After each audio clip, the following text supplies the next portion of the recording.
Okay, well, so as of Friday, October 23rd, 8 people have turned in Google Form number 2, and 2 and almost 3 have turned in Google Form number 3. So that's not a whole lot, but I'm going to talk about Google Form 4 anyway because it's just necessary to keep on going, and hopefully in the next few days we'll get more attraction. So the whole idea here is to prepare this box here on the end, the requirement specification. Now, a lot of you are working on Google Form and Google 2 and 3, which is right here. And I've gotten some questions about these, and these questions have led me to believe that, let's take a look at getting a drawing mechanism here, that students are actually, let me do it one more time and pick a different color besides just red here. Students are looking at doing the following. They are assessing some needs. They're not talking too much to their sponsor, and they're just flying through here like this. All right. And they haven't done too much. I'm talking to their sponsor, and I've asked them to go back. They give me some questions, and I ask them, well, why don't you ask your sponsor about these questions? And so therefore, they need to assess the needs and get that input from the sponsor in here. So talk to your sponsor a little bit. Otherwise, it's just a straight shot across, and you're going to have a hard time with specifying these design requirements. And I can tell a design requirement that's poorly done because you don't have enough information. So anyway, that's the situation that we're in right now. And so let's talk about the requirement specification. It's quite a few slides here, so I'll try to go as fast as possible so you don't have to get too bored here. But basically what you're doing is you're talking to your sponsor, and that's an expert source, essentially. Let's go back to red here. And expert sources include your sponsor plus anything other experts that you might have, including even handbooks and journals and things like that. The other thing you can do is you can look at other similar designs. You may even find another 4810 proposal that somebody else wrote, or some other person that's done something similar. This term is sometimes called reverse engineering, but it's actually smart to do this because everybody's doing this. When you make a smartphone, you take apart an Apple, or you take apart a Android, or vice versa. And the other thing you can do is you can analyze or do some tests on your own. Rob, with the guitar tuner, did some of his own experiments to see what was going on. Now, a couple slides here. I'm going to go real fast here on this. This is showing a chart of design costs and versus on the x-axis features and functions. And people assume that as you increase the number of features that the cost goes up linearly. It's actually not that way. It actually goes like this. So the idea here of this slide is to make sure that the true requirements of the design are being met, leading to that you don't exceed that, and that will lead to an overly expensive design. Also shown on this slide here is a chart of reliability on the x-axis and cost on the y-axis. And see what's happened is you're assuming the reliability will go up as you put more money into it, and the answer is no. Reliability can make a jump. Now you might say, well, why am I interested in reliability on student project? Well, you're probably not doing that, but this course is supposed to teach you about what you're going to see in the future, and if you're going to make 100,000 units of this type of thing, then these kind of issues are important. The other thing that you need to do here is, and this will appear on the requirement specification, is you have to verify whether your design goals actually meets the needs of the customer.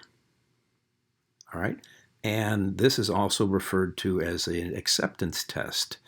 And basically what you are going to do is you're going to specify a procedure that you are going to do with your design that's going to prove that you meet the specifications that your sponsor wants to have. Okay, so it's kind of like spinning your wheels here and seeing how much rubber that you can burn, and if you don't burn enough rubber, then you haven't been making it. So more of a mechanical engineering idea here. But anyway, that's what you need to do. So this table 3.5 now, as we're getting closer, is to the real thing, is describing the overview, the outline for a requirement specification, which basically I already give to you on the Google form, which you will see here shortly, or the outline shortly. So basically, you have an overview, statement of the problem. Operational description is not going to be done because that's going to be done in the 48020 class, so don't worry about number 3. And the Google form tells you not to do number 3. And then you're going to have some detailed specifications, okay? And they go beyond the specs that you actually did before. You're going to tell us what you're going to deliver, and we'll describe that here in a minute, and a preliminary system test plan. And this concludes things like Simulink and simulations. I'll just say simulation here. And then the number 7 is not to be considered, but if you were working for a company, then you'd have to do this too, because if you're making 100,000, you got to be able to manufacture them, and you're not doing that here. And then you can attach some things like a math work study or something like that. Now, in the requirement specification I'm going to ask you to do, you're not going to do that, but you will have to do this eventually in your proposal. So let's go back to this problem. Now, this looks like the same slide that I had 2 or 3 times before, but it actually has different text to it, believe it or not. Okay, it's the same people. So Rob is a consulting engineer hired by a company called AGMC, and this tech director works for AGMC, and they've also hired a senior engineer that's going to actually do the design work. Now, what does Rob do? He's doing what you're doing. He's planning out the project, okay? He isn't designing anything too much. He's planning out what should happen to meet the needs of the tech director. So the story goes here, Rob Sullivan is his name, plans out his work. So you're playing the role of Rob Sullivan, although eventually you'll become one of these two later on. So here's the statement I want to show you. This is the beginning of the requirement specification, and it has several components, and then it goes on for a couple pages here. So the first thing is that you want to see is that it has a longer background statement, okay, which includes this entire length. Now, if I can flip over to the other one that you did, especially as it was modeled in this book, I believe this is it. All right, so here's your background statement that you just got done writing, or you were looking at this one for your background statement. Notice the size of this one compared to the size of this one, okay? Longer, and it's got several components. So let's talk about this. What I'm going to show you here is that it has a bit more background and a little bit of talking about the sponsor and a little bit of introduction here. Okay, so it isn't dropping right into the problem. And basically, this is your English 311, 316, whatever it's called, writing a good paragraph. It does have a couple points it makes, 1 and 2. I had students copy this last semester, and I want to point this out. Do not do 1 and 2 unless you really need to do that. That's just an example. But one thing it does have is something called a thesis statement. You are required to have a thesis statement. Okay, not only the needs statement, I forgot to mention that. The needs is still here, and that you had the need also over here on the earlier document. So your need is a little bit bigger. And the thesis statement, though, is a very specific statement concerning what you're going to do in your project. You didn't have that, but a lot of people did write a thesis statement in the earlier document. Okay, there isn't one here, but you write it as saying something like this document is requirement specification for electronic device to aid in tuning of acoustic guitar. Extremely specific. And if you look at this, the way that this whole introduction is written is that there's a width of this, there's an arrow here that's starting off very wide here and then getting narrow. Now, the more narrow it is the more specific it is. All right? So here you're talking about blue sky, this is what's going on, and then you're going and you're getting more specific, and then you get very specific here, all right? So this is the role, this is the model, and I'm going to be grading you if on having this exact kind of format. You've got to end your, that introductory paragraph with a well, it actually continues here, but you need to have at the beginning of some paragraph a thesis statement that says this is what we're doing. This is the background. This is what we're doing. This is the background. This is what we're doing. All right. Guess what students do? They often write this paper with the thesis statement being here. They think that that's great. Just skip all this stuff. Put the thesis statement here and then write. That it could work. That has been done, but anybody reading this, especially if in a company, will say, well, this is a student wrote this, obviously. Nobody will really accept that in real life. So do not start off your paragraph with the thesis statement and assume that that's going to be acceptable. It's not going to be acceptable. So let's go on to the next slide. So these two paragraphs here are not too important here. They could, if you eliminate this one and eliminate this one, the subtitles, you could have these two as sentences following your introduction. But mainly, the reason I have it here is so I can introduce again the block diagram. You won't have a block diagram in this particular case, but this is the idea of the project here, and this is I've described a couple occasions the block of the diagram that's going to describe the project, the tuning aid for the guitar. So let's continue on. I got to push the wrong button here, and so. Let's see, I need to go push the button this way.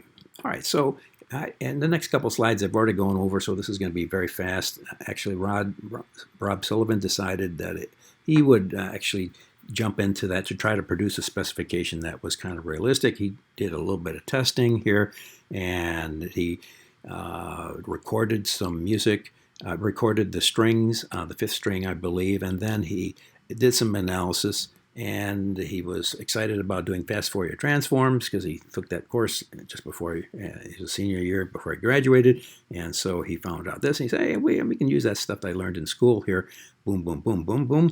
And like you guys are doing, learning some new things. And so then he used this as the basis of a design, which I'm not going to really bring up anymore. But one thing that he's going to do is going back to this gray here. Now, the gray here is indicating the requirement specification. So let's back up a few slides here. So this is a requirement specification. This is part of the requirement specification. All right. So this document is kind of continuing on as I put in additional things. All right. So one thing he's going to do is just try to describe what is the input to a system. All right, well, the input to a system, obviously, is audio signal. All right, and so he describes that. I'm not going to go into detail, but he describes that it should be less than 60 dB, but it could be as high as 80 to 70 to 84, et cetera, et cetera. I'm not going to go into the detail here. And he describes what the strings are. So in your project, you need to describe what is the input to your project. What is the input to the system that you're designing?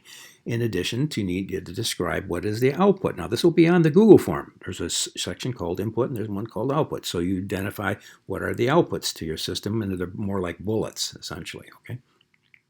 I think, I can't remember, but you can describe it either way, I guess.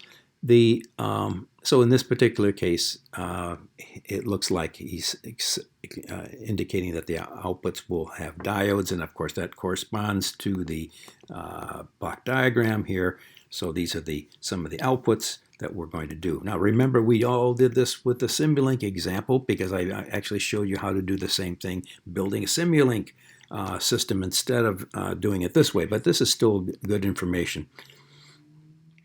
So the next thing he's going to do here is he is going to, let me check to see what we got going. So he's actually got now this, starting with this section here. Let me check here what's going for.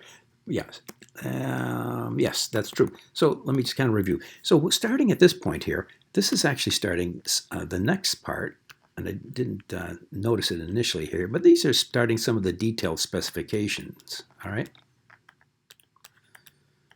Unless I'm mistaken here.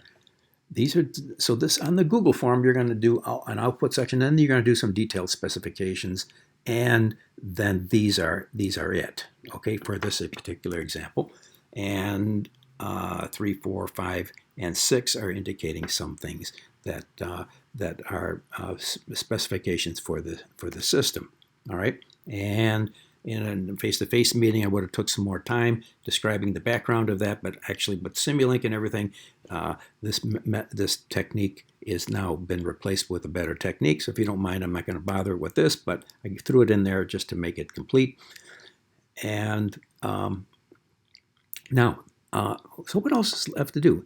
What we have to do is we actually have to specify how your design is going to be meets the specifications. And this is something called, as I mentioned before, acceptance testing.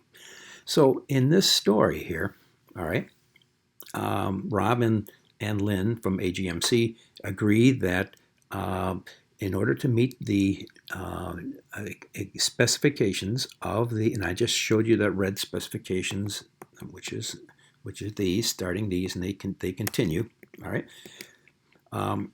That they said that it would be done at 2 levels. All right. So first of all, the sales staff of the company will use the tuning aid, and it'll look at for the tuning accuracy. And then the other thing that will happen is that the LEDs are there, and they need to check this, make sure that their sequences are correct and the brightness is acceptable.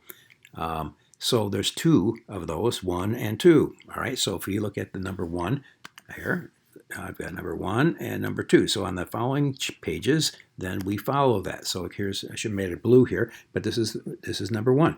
So what I'm going to do now is describe what you should have in your paper. Your paper really should either fall into the category number 1 or should fall and list acceptance testing like number 2. All right, now number 1 is, a few students did this one, but most of them did number 2.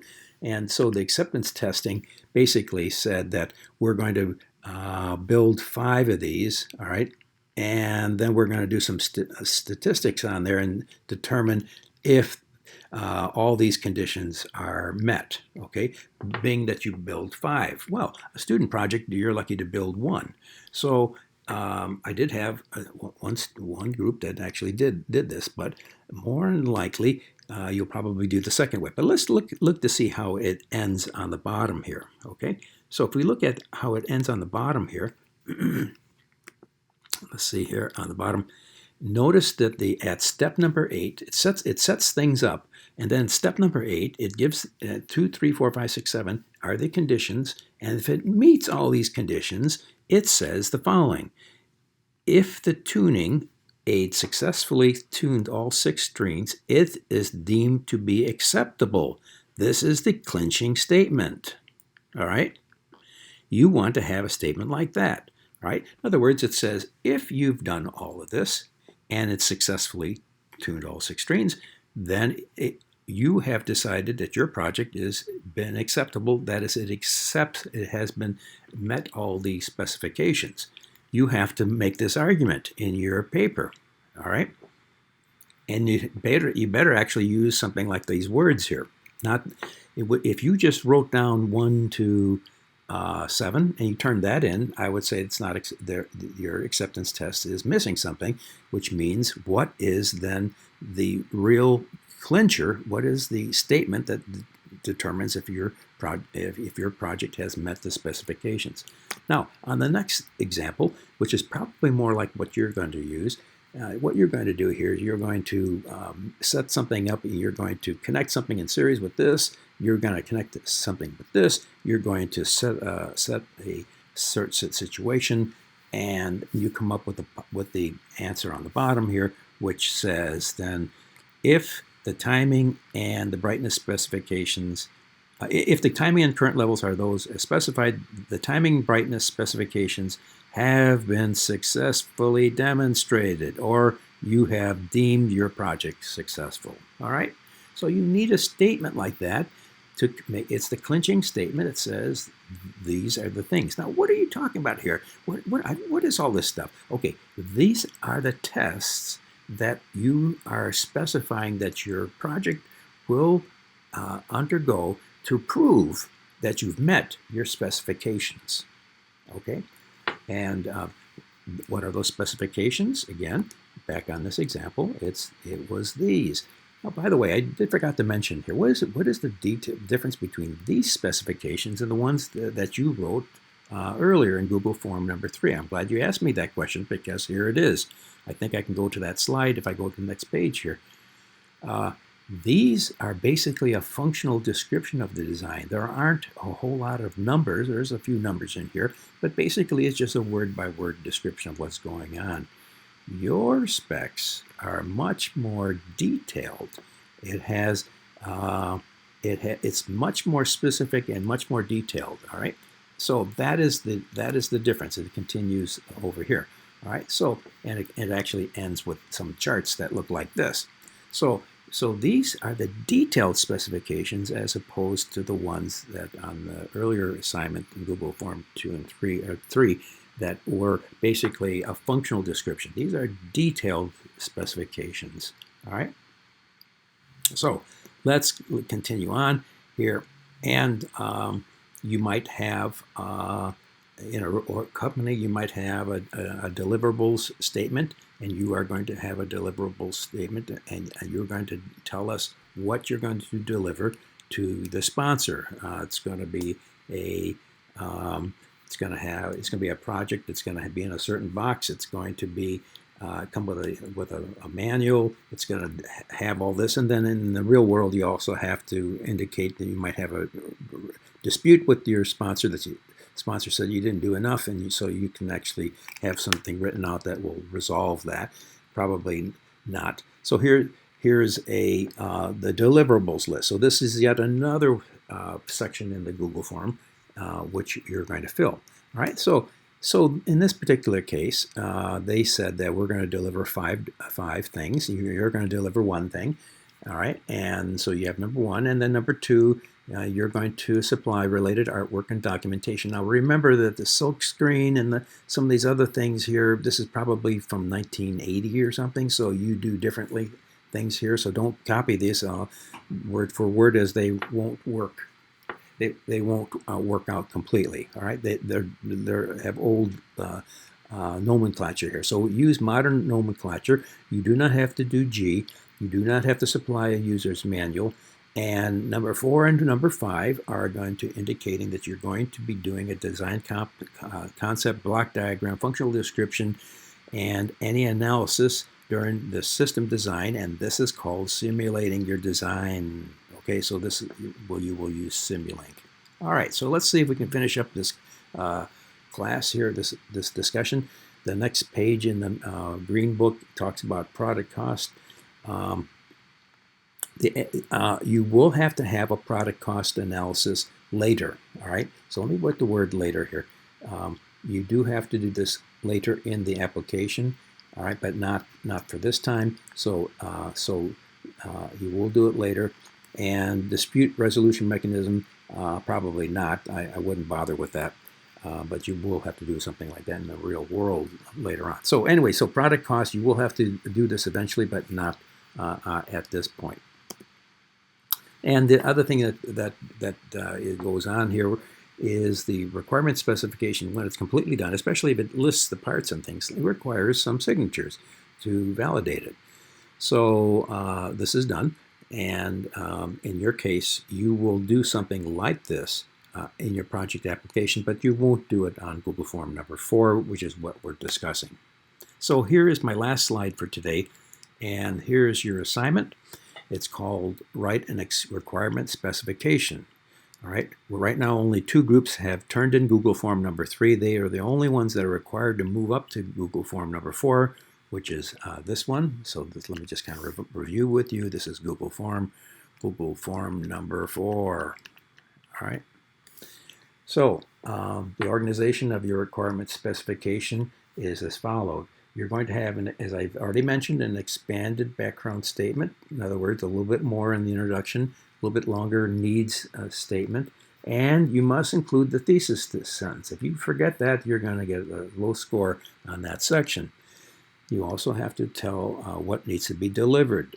What are you responsible for delivering to your customer, to your sponsor? Even if you're self-sponsored, you have to do that. You need to tell what are the inputs to your system. You need to tell what are the outputs to the system. Now, these are probably not going to involve any points here, but the detailed specification use these. All right, so the inputs and the outputs are going to be discussed. All right, in the detailed specifications. Okay, the relationship between the inputs and the outputs. And then finally, what is your acceptance testing statements? All right.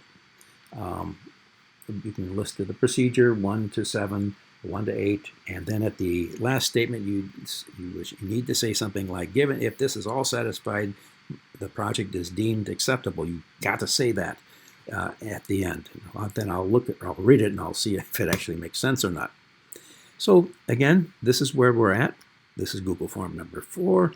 And this is the last Google form that we'll be filling out before you actually do your application of your project to the chair, which is going to be a little longer than Google Form number 4. I wrote down 3 here, but this is Google Form number 4. And it'll include some block diagrams. It'll include some statements about yourself, your resumes, and things like that. So anyway, the requirement specification is a good starting point for that application, and that is all I have to say for today.